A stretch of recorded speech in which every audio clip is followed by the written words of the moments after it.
salaamaaleykum mbokk yi xibaaru takkusaan si li si nar a gën a fës. Birama Ndiaye. bokk na ci li ci nar a gën a fës accident daal di am foofee ca yoonu Mbaba garage jàpp autoroute à péage Ila Touba loolee nag benn borom saret moo daal di mbëkkante ak benn dawalkatu moto Jakarta kenn ñàkk ca bakkanam fa saasa yeneen ñaar jële ci ay gaañu gaañu dinañ ci ñëw ànd teg suñu ndaw la fa di Adama Ndiaye ca boobu jamono niki tey ci suba itam foofee ca Dugar dañoo yeew rek gis ay ndaraan ak ay woto yu mag daal di xëy rek ngir daal di yàqati la nga xamante ne moom mooy seen yenn ci wàllub dëkkuwaay ak tool ya fa daal di nekk askan wa fa nag daal di mer ba fipp yëkkati yuuxu wàllu jëmale ko ci njiitu réew mi dinañ ci ñëw ci yaatalu xibaar yi ca boobu jamono prestataire yu nekk ca Senelec ñoom itam niki tey ji la ñu daal di am ab doogaanu ñaxtu bàyyi ko fu ne ci biir réew mi ngir rek daal di fësal la nga xamante ne moo jëm ci seen wàllu ñàkk ànd ci liggéey boobee daal di sàkku ñu jël leen nu mu gën a gaawe bañ ci tegu benn sas loolee dinañ ci ñëw ànd ceek suñu ndaw di Ismaïla Marcel Koli ci boobu jamono itam liggéeykat ya nga xamante ne ñoo nekk ca université Iba Der Thiam bu nekk ca Thiès niki tey ji itam daal dinañu génn ngir rek daal di sàkku seen nekkin gën a ñoŋ loole daal dina sàkku itam ñu jeexal bu baax la nga xamante ne moo jëm ci wàllub liggéey bâtiment yu fa daal di nekk fexe itam lu jëm ci wàllub université ba ñu daal di ko gën ko taxawee noone dinañ ci ñëw ci yaatalu xibaar yi li ni mel biñ ci boole yeneen xeetu xibaar wax sa xalaat lu ñuy waxtaane bokk na ci yëngu-yëngal yooyee bàyyeekoo fu ne ci biir réew mi ban taxawaay ban jàngat ci 88 lay doon 628 98 98 biti réew 33 841 22 33 dinañ ci boole itam yenn rapport ya nga xamante ne day bàyyeekoo ci OFNAC wala boog IGE te amut fenn fu mu mujj ban taxawaay ban jàngat ci njeexitalu xibaar yi lay doon ñu ànd ceeg Pape Abdoulaye Ji.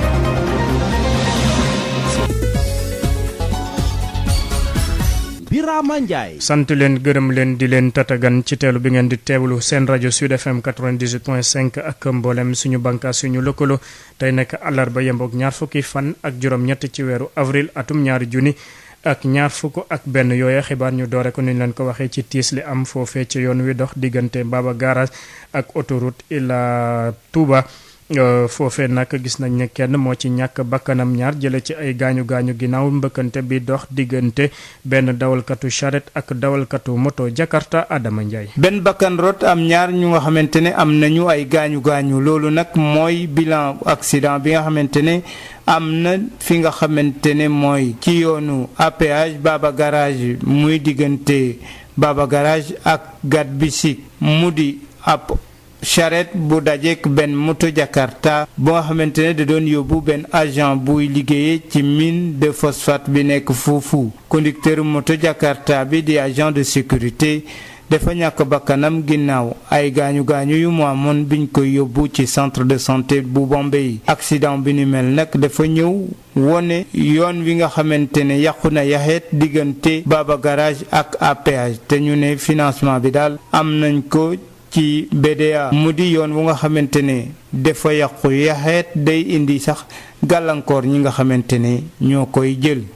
Diourbel Sud FM Adama Ndiaye. Adama Ndiaye ñu ngeen fi wéy di fi taataan xibaar yi ginnaaw bu ñetti simili tego ci juróomi waxtu. Sud FM.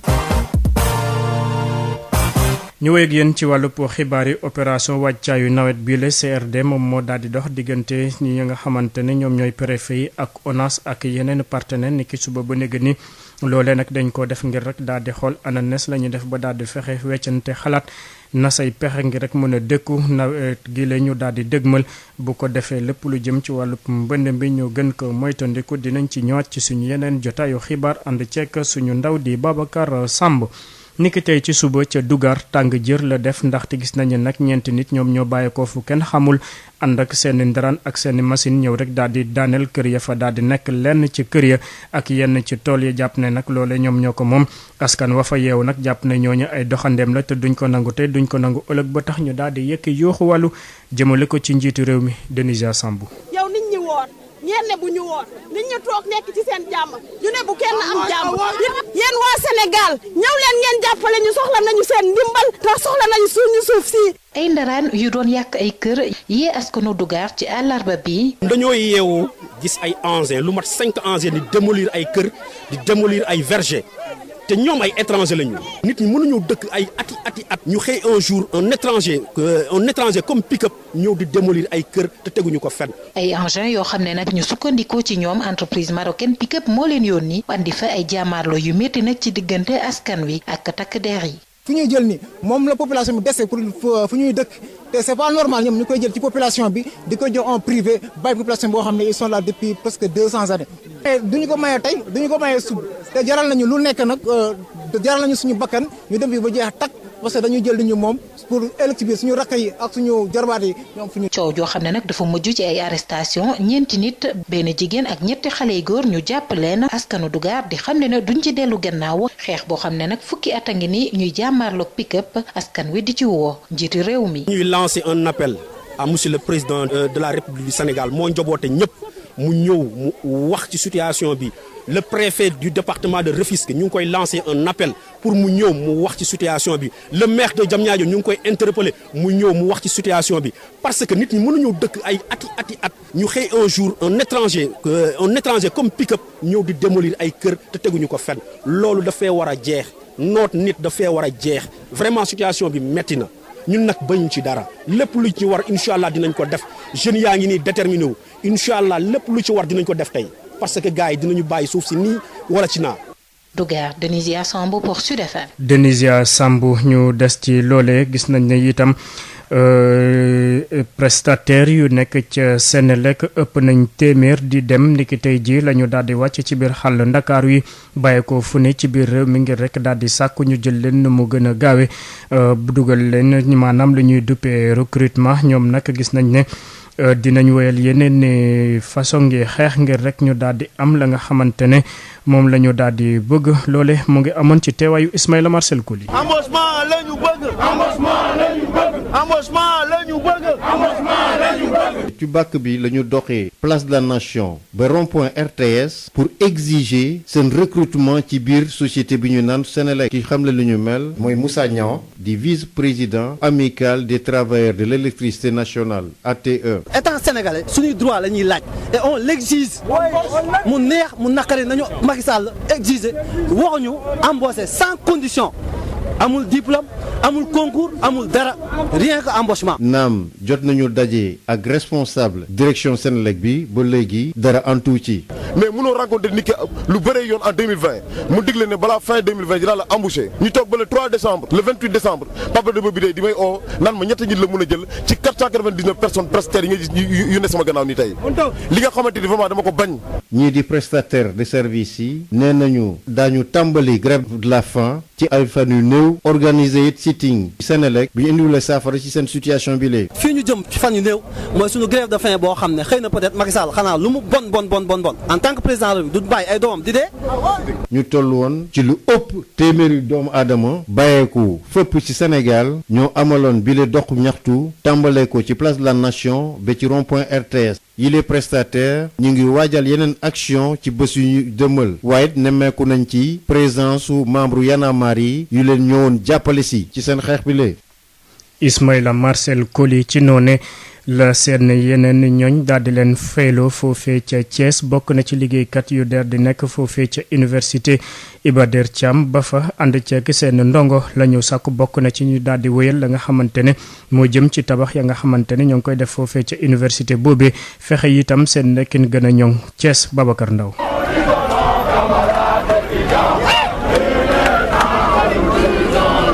si lim bu tàkku moom la étudiant yi liggéeykat yi ak jàngalekat yu université Iba Der Thiam bu Thiès ak génn si àllarba ji si mbedd pa Thiès yi tax nag étudiants yi ñoom seen bopp ginnaaw ñetti plan d'action yu fi romb jàpp na ne liy jot na Khalifa Ababacar Sy Traoré yor seen kaddu. université ñu waroon def ci démarche pacifique def nañ ko étudiants yi woo nañ leen fu ne ñuy dox di massa léegi nag li ci def fi mu nekk nii leneen la du loo xam te dañuy taxaw ci presse bi di ko wax on va passer à la vitesse supérieure waxoon nañ ko bu yàgg ministre bi keroog bi ñu dëgbalee marché bi il faut que ñoo xam média yi ñu xam ko def nañu ñun nanu arrêté suñu marché bi mu doog ñuy recevoir mais ministre boo xam te ne daf lay chantage naan la boo defee lii boo nekkee ci pression boo nekkee en moment du ma recevoir loolu ñun université duñ ko nangu ñu Sénégal nag ñu xam ko système enseignement supérieur bi dara doxul ñëpp a ngi grève UCAD ñi ngi grève Ziguinchor ñi ngi grève UADB ñi ngi grève 15 jours kenn faale wu leen ñëpp a ngi grève kenn faale wu leen cela veut dire que président dafa war a jël ay responsabilités am wax ak ministre bi bu ko fi mënul liggéey li mu ko sant mu di ko def mu jëlee ko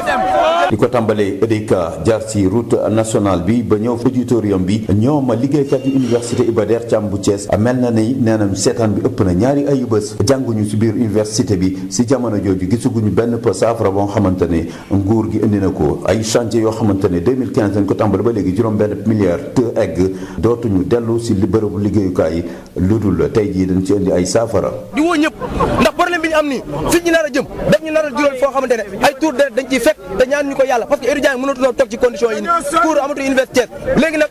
layam bi jeex na lambar ci université bi di visiter ay chantier jeex na ay ouvrier lañ bëgg ñu ñëw liggéey suñu université bi wala Thiès moom mooy lii moom mooy système bi moom day paralysé wu jàng mi jeex na te waa Thiès yëpp dinañ ko yëg.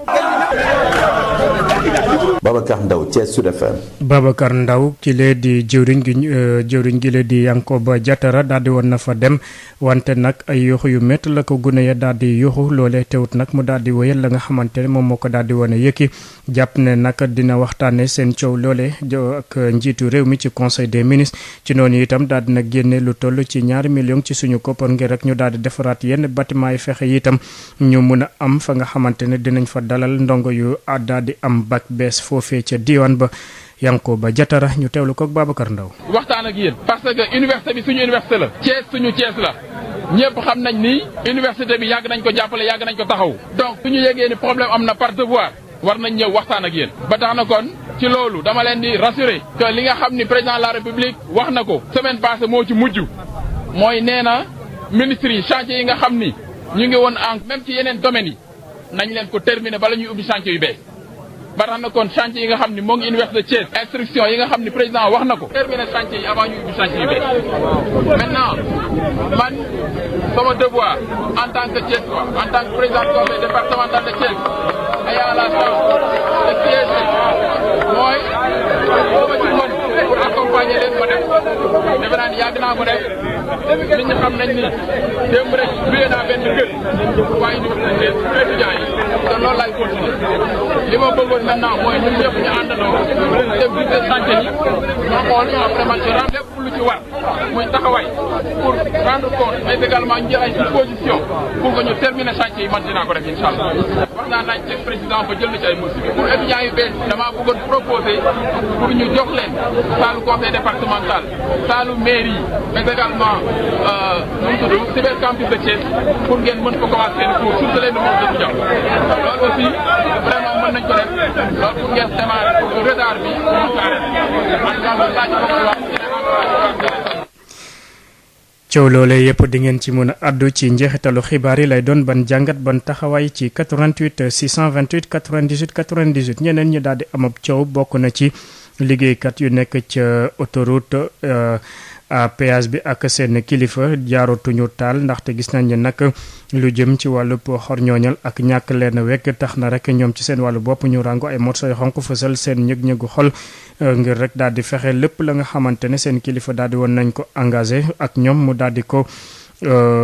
fonk bokk na ci itam kenn ci délégué yi nga xamante ne dañ leen dàkk di Raphaël Henri Zalé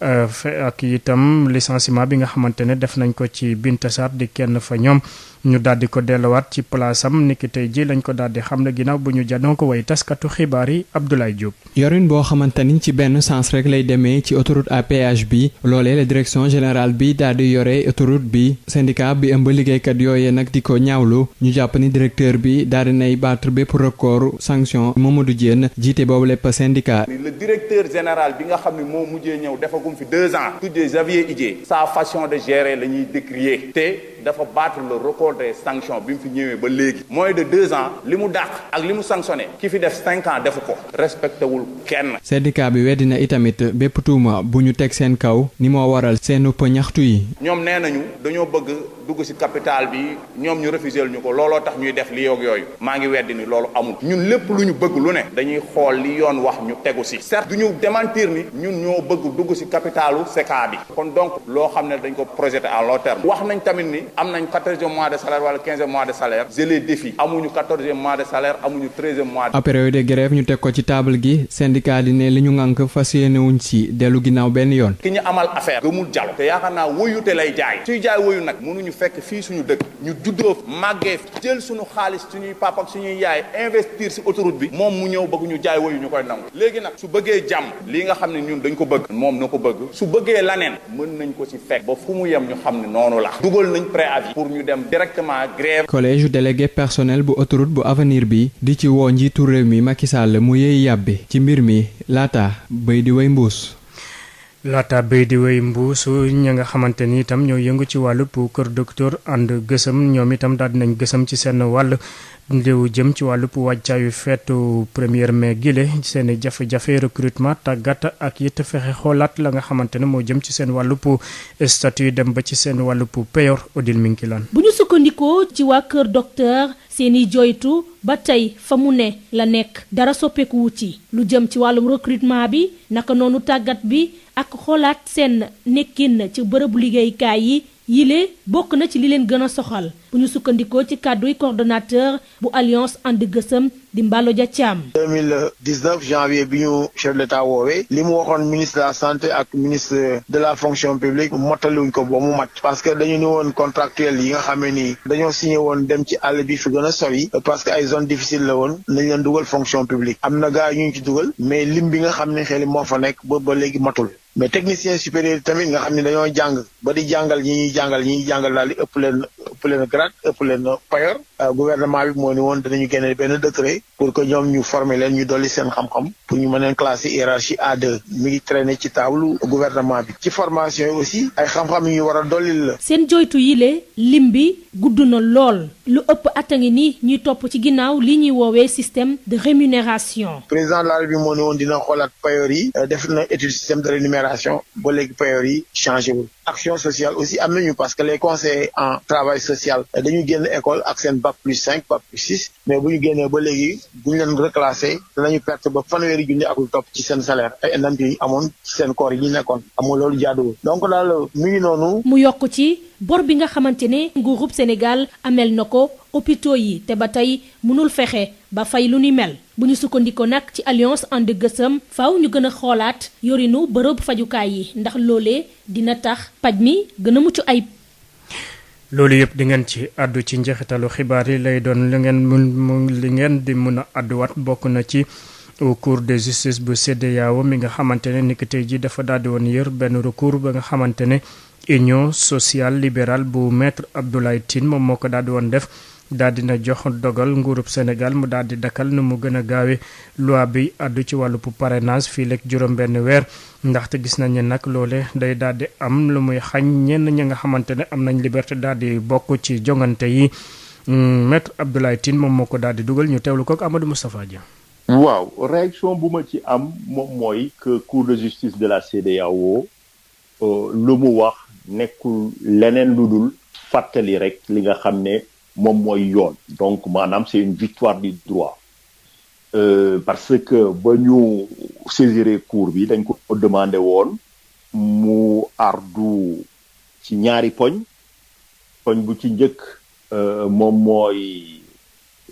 mu constaté que mbirum parrainage bi nga xam ne moom la état du Sénégal dugaloon pour élection jongante yi nga xam ne mooy jongante falum njiitum réew mi en 2019 mu jàpp ni dañu jàppoon ne dëgg sërëx la que galgal administratif la woon et que loolu da doon naxasal. lu ni mel ban conséquence lay am ci élection présidentielle bi passé ak yéen loolu na mu def.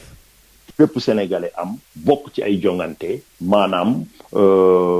wut ay ndomba tànk ci askan ba nga xam ne fa la nekk. loolu cour bi def ñu ci jox dëgg def ci ardu jàpp ni effectivement que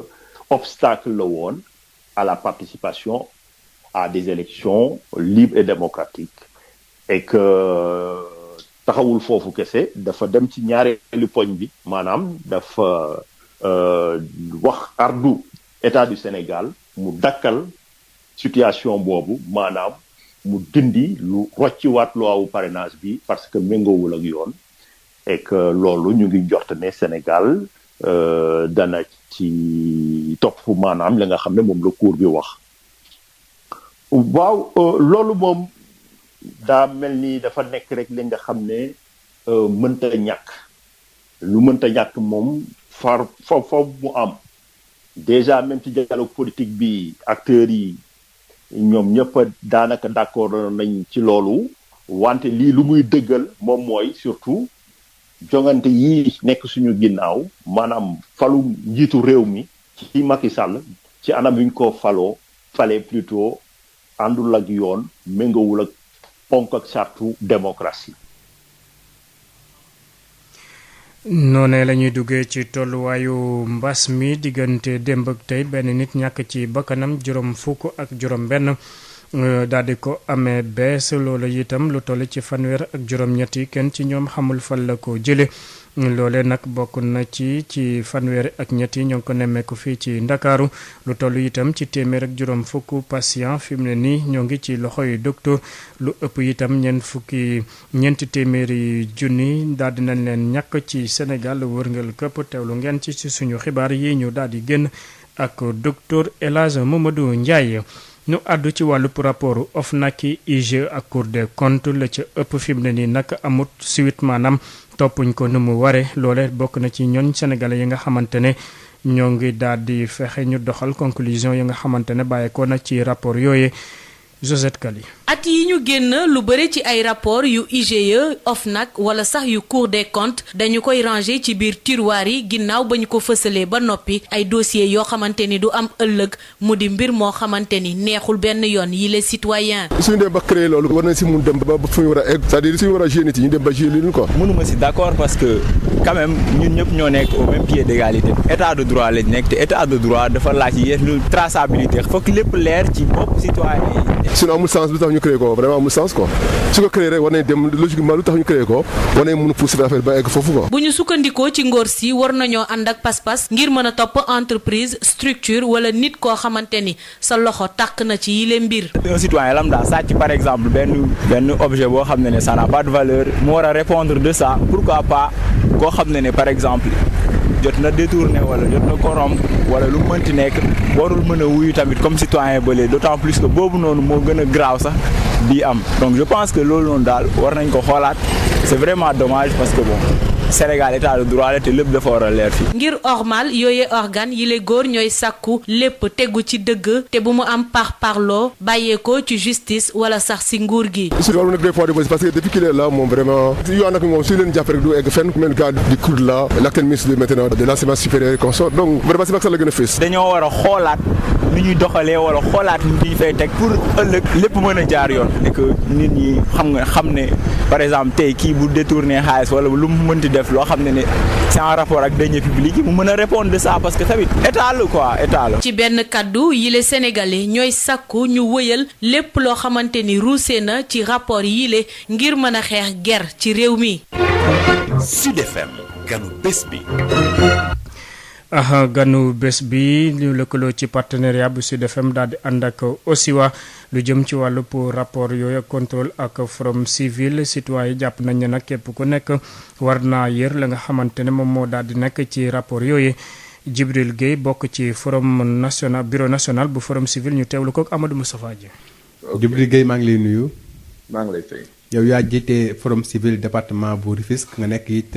membre bureau forum civil bu nekk Sénégal. tey ñu waxtaanee wala rapport yi nga xam ne corps de contrôle état bi ñu ngi koy génnee naka la askan wi mën a def ba mën koy jot mën a jot ci xibaar yi mën koo faram-fàccee mën a xam ne nekk ci biir. d'abord di ci félicité wut ndax loolu doon na léegi lu commencé di xew ba ñuy commencé di publier rapport yi loolu mu amul lu doonoon loo xamante ne revendication citoyenne loolu fi na pratiquement entre publier rapport yi ak ci ñi mu jëm aussi compréhension bi ci am loolu leneen la du généralement du doon yomb dana gudd nit ñi amuñu habitude am foofu nag la ñuy interpeller mouvement citoyen yi foofu la ñuy interpeller association société civile yi pour yu mel noonu ñëw di ko jël en interne na am ci ñoom ñoo xamante ni loolu seen métier la seen matière lu mel ne forum civil bari na juriste daanaka yu mel noonu dañ koy jëlaat càmbaraat ko génne li ci am solo def point de presse publier ko wax ko ci kàddu français wax ko ci wolof ba nga xamante ni citoyens yi dinañ xam ne ndekk lii moo nekk ci biir rapport yi citoyen boo am information li ma ko mën a jëriñ dafa bari bu njëkk bi mooy fu mu nekk ni li ñu soxla ci Sénégal mooy am masse critique de citoyens informés boo xamante ni ci lépp lu xew ci réew mi nañ ci mën a am taxawaayu bu jub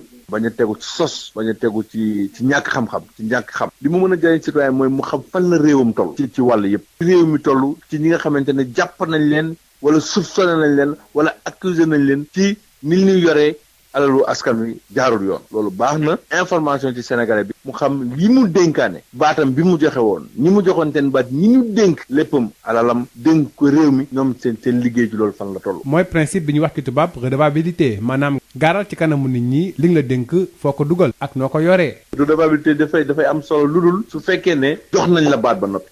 donc ki nga xamante ni moom lañ jox baat moom moo war a dellu si loolu mooy principe de redevabilité. donc su fekkee ne ñoom defuñu ko ñi nga xamante ni ñoom ñoo war a saytu ñoom loolu ba indi ay rëq-rëq ci ñoom niñ ko joxee woon redevabilité day daal di foofu passe ni redevabilité ndax foofu sanction mooy daal di dugg lii dugg mooy kii waroon a ñëw parce que lépp lu jëm ci wàllu gestion wu mbir am na espace yoo xamante ni moom la ñu créé ci ki nga dénk ngay ñëw di wax li ngeen ma dénkoon fii lañ ci toll waaye su fekkee ne yow loolu defuloo ko te Sénégal lu fi tumuranke la ñi nga xamante ne ñoom la ñu dénk ñoom saytu boobu jëm ci ñi nga xam ne moom la ñu jox seen baat ñooñu rapport yi loolu mooy nekk quintessence bi lii la ñu gis ci lu day na liggéey bu day nii bu ñu dénk diw waaye biñ ko càmbaree lii la ñu gis ci rëq-rëqam mu jëm ci liggéey bi loolu nag moom day daal di wuy ji parce que wuy ji it xam nga am na nu ko yoon tërale am na wuy ji yoo xamante ni dañuy wuy ji directement am na wuy ji yoo xamante ni tant que woowuñu la doo ñëw yooyu yëpp mais principe bi mooy fexe ba sénégalais bi rapport yi di ko informer ci ñi ñu dénk alalam ci ñi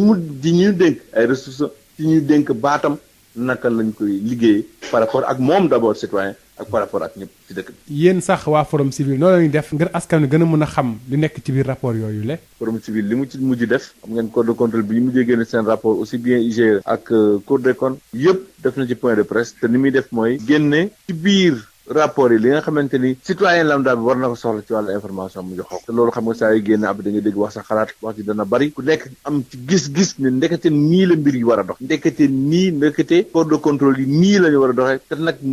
daanaka liñ càmbar yëpp lii la génne nit ñi am ci seen xalaat boo xamante ni du wéeru farfarloo day wéeru ci li nga xamante ni état moom moo la ko jox te loolu lu Sénégal xam ngeen ne at mu jot forum civil moom mbiru guerre lay liggéey at mu jot lépp lu jëm ci indice de perception bi aussi dina ci génne wax fi Sénégal toll ci wàllu xeex bi fi Sénégal toll ci wàllu taxawaayam parce que diggante xeex bi ak taxawaayam ñaar la. Djibril Gueye jërëjëf.